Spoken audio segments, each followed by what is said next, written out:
আসসালামু আলাইকুম। ইঞ্জিনিয়ার মোশাররফ হোসেন, আমার কাছে সবচেয়ে অবাক লেগেছে যে তথ্যটা জেনে, যে রাষ্ট্রপতি শাহাবুদ্দিন চুপ্পুর পরিবর্তে শেখ হাসিনা তার একান্ত বিশ্বস্ত ইঞ্জিনিয়ার মোশাররফ হোসেনকে নাকি রাষ্ট্রপতি করতে চেয়েছিল। কিন্তু ওই যে বাংলাদেশ আওয়ামী লীগের মধ্যে নানান কুতুব, সেই কুতুবদের কারণে শেষ পর্যন্ত ইঞ্জিনিয়ার মোশাররফ হোসেনকে বাদ দিয়ে শাহাবুদ্দিন চুপ্পুকে শেখ হাসিনা রাষ্ট্রপতি করেছিলেন। এটা আমার কাছে একরকম অবাক লেগেছে, কারণ ইঞ্জিনিয়ার মোশাররফ হোসেন শেখ হাসিনার পরীক্ষিত সৈনিক, এবং তাকে বাদ দিয়ে রাষ্ট্রপতি চুপ্পুকে শেখ হাসিনা মনোনয়ন দিতে হয়েছিল। যাই হোক, এরপর আরো অবাক হয়েছি 5 আগস্টের পট পরিবর্তনের পরে এই ইঞ্জিনিয়ার মোশাররফ হোসেন তিনি ডক্টর মোহাম্মদ ইউনূসের সহপাঠী, একই সাথে চট্টগ্রামে বড় হয়েছেন, এবং আওয়ামী লীগ সরকারের সময় যখন ডক্টর ইউনূসের বহু সমালোচনা করে আওয়ামী লীগের নেতৃবৃন্দ, ব্যক্তিগত আক্রমণ করে, অশ্লীল কথাবার্তা বলে, কিন্তু ইঞ্জিনিয়ার মোশাররফ হোসেন কখনো ডক্টর ইউনূসকে নিয়ে কিছু বলে নাই।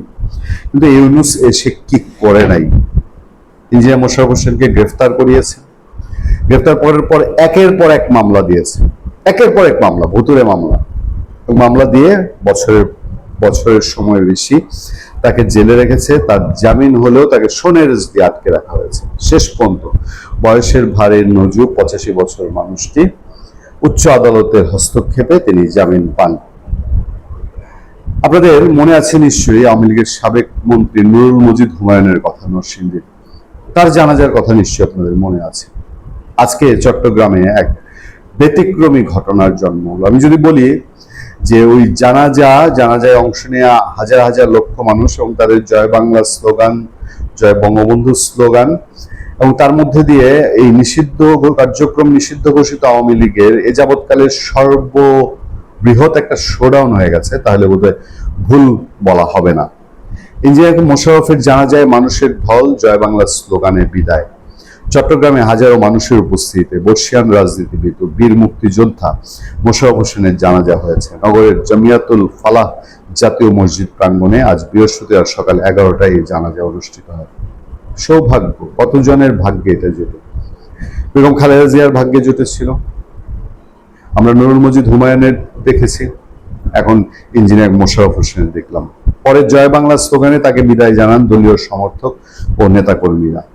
জানাজায় অংশ নেন চট্টগ্রাম সিটি কর্পোরেশনের মেয়র ডাক্তার শাহাদাত হোসেন, সাবেক মেয়র ও জাতীয় পার্টির কেন্দ্রীয় নেতা মাহমুদুল ইসলাম চৌধুরী, প্রয়াতের বড় ছেলে সাবিদুর রহমান সমু সহ বিভিন্ন রাজনৈতিক দল ও শ্রেণী পেশার মানুষ। এর আগে মরদেহ জামিয়াতুল ফালাহ জাতীয় মসজিদ প্রাঙ্গণে পৌঁছালে বর্ষিয়ান রাজনীতিকে এক নজর দেখতে ও শ্রদ্ধা জানাতে মানুষের ঢল নামে, ফুলে ফুলে ছেয়ে যায় কফিন। সাবেক এই মন্ত্রী রাজনৈতিক জীবন ও উন্নয়ন কর্মকাণ্ডের কথা স্মরণ করে বক্তব্য দেন বিভিন্ন দলের নেতারা। চট্টগ্রাম সিটি কর্পোরেশনের মেয়র ও বিএনপির নেতা শাহাদাত হোসেন সংক্ষিপ্ত বক্তব্যে বলেন, সাবেক মন্ত্রী মোশাররফ হোসেনের বর্ণাঢ্য রাজনৈতিক জীবন, রাজনৈতিক ক্যারিয়ারের বৃহত্তম ও চট্টগ্রামের উন্নয়নে তিনি অনেক অবদান রেখেছেন। নিঃসরায়ের সন্তান হলেও বৃহত্তর চট্টগ্রামের জন্য কাজ করেছেন। চট্টগ্রামের উন্নয়নে তার অবদানের জন্য মানুষ তাকে স্মরণ করবেন। উত্তর জেলা আওয়ামী লীগের সাধারণ সম্পাদক শেখ আতাউর রহমান বলেন, 71-এর মুক্তিযুদ্ধে তার ভূমিকা চিরদিন মনে রাখতে হবে। তিনি আমাদের মাঝ থেকে হারিয়ে গেছেন, সারা জীবন তার সঙ্গে রাজনীতি করেছি। সাবেক সিটি মেয়র মাহমুদুল ইসলাম চৌধুরী বলেন, পাকিস্তান আমল থেকে ওনার সঙ্গে আমার স্মৃতি। চট্টগ্রামের উন্নয়নে অনেক উদ্যোগ নিয়েছেন, তিনি কথা শুনতেন। চট্টগ্রামের ইতিহাসে মোশাররফ হোসেন এক অবিস্মরণীয় নাম হয়ে থাকবে। মোশাররফ হোসেনের সন্তান সাবিদুর রহমান বলেন, দীর্ঘদিন আইসিইউতে থাকার পর তিনি চলে গেছেন। তিনি একজন বীর মুক্তিযোদ্ধা, দেশের উন্নয়নে তিনি কাজ করেছেন। সবাই আমার বাবার জন্য দোয়া করবেন।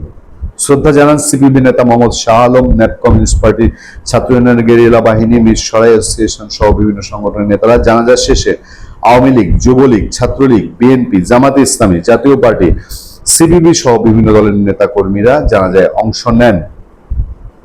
পরে মরদেহের কফিন অ্যাম্বুলেন্সে ওঠানোর পর হাজারো সহযোদ্ধা, রাজনৈতিক সহচর ও অনুসারীরা স্লোগান দিতে শুরু করেন। এ সময় বীর চট্টলার মোশাররফ ভাই, আমরা তোমায় ভুলি নাই, জয় বাংলা, জয় বঙ্গবন্ধু স্লোগান শোনা যায়। নেতাকর্মীরা মরদেহবাহী গাড়ির সঙ্গে জমিয়তুল ফালাহ মসজিদ মাঠ থেকে বের হয়ে আসেন। এ সময় পুলিশ সদস্যরা মাঠের মূল ফটকে দাঁড়িয়েছিল। অ্যাম্বুলেন্সটি মিরসরাইয়ের ধুমগ্রামের উদ্দেশ্যে রওনা হয়। সেখানে বাদ আসর Fazlur Rahman school and college মাঠে তৃতীয় নামাজের জানাজা শেষে পারিবারিক কবরস্থানে তাকে দাফন করা হবে। মোশাররফ হোসেনের সংক্ষিপ্ত যে বর্ণাঢ্য জীবন আমরা জানতে পেরেছি, সেখানে বলা হচ্ছে তিনি 1943 সালের 12 জানুয়ারি চট্টগ্রামের মিরসরাই উপজেলার ধুমগ্রামে জন্ম নেন। বাবা এস রহমান ঘাটের 60-এর দশকে প্রাদেশিক পরিষদের সদস্য ছিলেন। দেশভাগের পর তিনি কলকাতা থেকে চট্টগ্রামে চলে আসেন এবং ওরিয়েন্ট বিল্ডার্স কর্পোরেশন নামে একটি কোম্পানি খুলে ব্যবসা শুরু করেন। মোশাররফ হোসেন চট্টগ্রামের কলেজিয়েট স্কুল থেকে ম্যাট্রিক এবং স্যার অসতোষ সরকারি কলেজ থেকে ইন্টারমিডিয়েট শেষ করেন। এরপর লাহোরে ইঞ্জিনিয়ারিং পড়ার সময় 6 দফা আন্দোলনে সম্পৃক্ত হন। সে সময় তিনি পূর্ব পাকিস্তান ছাত্র পরিষদের সভাপতির দায়িত্ব পালন করেন। লাহোর থেকে দেশে ফিরে তিনি আওয়ামী লীগের রাজনীতি যোগ দেন এবং 1970 সালে পূর্ব পাকিস্তান প্রাদেশিক পরিষদের সদস্য নির্বাচিত হন। এই মুক্তিযোদ্ধা 1 নম্বর সেক্টরের সাব সেক্টর কমান্ডার ছিলেন। যুদ্ধের সময় তিনি গুরুত্বপূর্ণ অপারেশনের নেতৃত্ব দেন। এর বাইরে আওয়ামী লীগের তার ইতিহাস, তার বর্ণাঢ্য জীবন সবকিছুই লেখা আছে। বলা হয়েছে যে 24শে জুলাই আন্দোলনে আওয়ামী লীগের সরকার পতনের পর 27 অক্টোবর রাজধানীর ভাটারা থানা এলাকা থেকে মোশাররফ হোসেনকে গ্রেফতার করা হয়। পরে তাকে চট্টগ্রাম কেন্দ্রীয় কারাগারে নেওয়া হয়। পরের বছর মানে 27 অক্টোবর তাকে গ্রেফতার করা হয়। প্রায় 1 বছর পর 2025 সালের 5 আগস্ট রাতে গুরুতর অসুস্থ হয়ে পড়লে কারাগারের হাসপাতাল থেকে তাকে বাংলাদেশ মেডিকেল বিশ্ববিদ্যালয় হাসপাতালে ভর্তি করা হয়।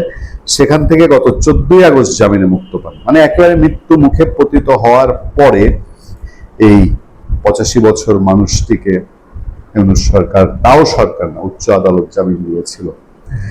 যে মানুষটির জানাজায় আজকে আওয়ামী লীগ, বিএনপি, জাতীয় পার্টি, জামাতে ইসলামী সর্বদলের মানুষ যোগ দিয়েছে, সেই মানুষটি জেল খেটেছেন